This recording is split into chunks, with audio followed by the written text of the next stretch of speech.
আসসালামু আলাইকুম এভরিওয়ান, আশা করি আপনারা সবাই ভালো আছেন। আমি নুসরাত জাহান হুমা, ঢাকা মেডিকেল কলেজে 5th ইয়ারের একজন স্টুডেন্ট। আজকের এই ভিডিওতে আমি আলোচনা করব অবস্টেট্রিক রিলেটেড কিছু টার্মস নিয়ে। সবার আগে যে টার্মের কথা আমি বলবো সেটা হচ্ছে আইইউডি। আইইউডির ফুল ফর্ম হচ্ছে ইন্ট্রাইউটেরাইন ডেথ। একটা ফিটাস যদি তার মায়ের বডিতে 20 উইকসের পর মারা যায়, তখন তার ডেটকে আমরা বলি ইন্ট্রাইউটেরাইন ডেথ। এখানে ডেলিভারি প্রসেসটি শুরু হওয়ার আগেই ফিটাসটি মারা যায়। সেকেন্ডে আমি যে টার্মটা নিয়ে আলোচনা করবো সেটা হচ্ছে স্টিল বার্থ।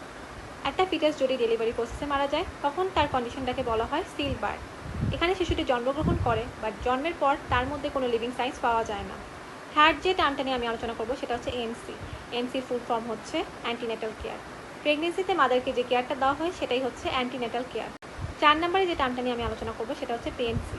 পিএনসির ফুল ফর্ম হচ্ছে পোস্টনেটাল কেয়ার। একটা শিশু জন্মগ্রহণের পর তার মাকে এবং সেই নিউবর্ন বেবিটাকে যে কেয়ার প্রোভাইড করা হয় সেটাকে বলা হয় পোস্টনেটাল কেয়ার, অর্থাৎ পিএনসি। 5 নম্বরে যে টার্মটি নিয়ে আমি আলোচনা করবো সেটা হচ্ছে প্রম। প্রমের ফুল ফর্ম হচ্ছে premature rupture of membrane. Non medical পার্সনদের কাছে যেটা পানি ভাঙা নামে পরিচিত, অফসের ভাষায় সেটাকে বলা হয় প্রম। 6 নম্বরে যে টার্মটা আমি বলবো সেটা হচ্ছে পোস্ট ডেটেড প্রেগনেন্সি।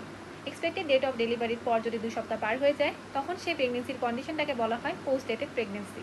7 নম্বরে যে টার্মটি সম্পর্কে আমি বলবো সেটা হচ্ছে টার্ম প্রেগনেন্সি। একটা প্রেগনেন্সি যদি 37 to 42 উইকস কন্টিনিউ হয়, তখন তাকে বলা হয় টার্ম প্রেগনেন্সি। প্রেগনেন্সিটা যদি 37 উইকসের কম হয়, তখন তাকে বলা হয় প্রি টার্ম প্রেগনেন্সি, এবং এটা যদি 42 উইকসের বেশি হয়, তখন তাকে বলা হয় পোস্ট টার্ম প্রেগনেন্সি। এখন আমি যে টার্মটা বলবো সেটা হচ্ছে নিউন্যাটাল পিরিয়ড। একটা চাইল্ড বার্থের পর প্রথম 28 দিনকে বলা হয় নিউন্যাটাল পিরিয়ড। 9 নম্বরে যে টার্মটি আমি বলবো সেটা হচ্ছে এলএমপি। এলএমপির ফুল ফর্ম হচ্ছে লাস্ট মেনস্ট্রুয়াল পিরিয়ড। প্রেগনেন্সির আগে যে মেনস্ট্রুয়াল সাইকেলটি হয় সেটার প্রথম দিনকে বলা হয় লাস্ট মেনস্ট্রুয়াল পিরিয়ড, অর্থাৎ এলএমপি। 10 নম্বরে যে টার্মটি নিয়ে আমি আলোচনা করবো সেটা হচ্ছে ইডিডি। ইডিডির ফুল ফর্ম হচ্ছে এস্টিমেটেড ডেট অফ ডেলিভারি।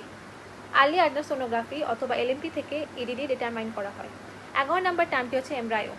ফার্টিলাইজেশনের পর জাইগোটকে 8 সপ্তাহ পর্যন্ত এমব্রায়ো বলা হয়। তারপরে টার্মটি হচ্ছে ফিটাস। একটা এমব্রায়োকে 8 সপ্তাহ পরে ফিটাস বলা হয়। আজকের আলোচনা এই পর্যন্তই। আসসালামু আলাইকুম।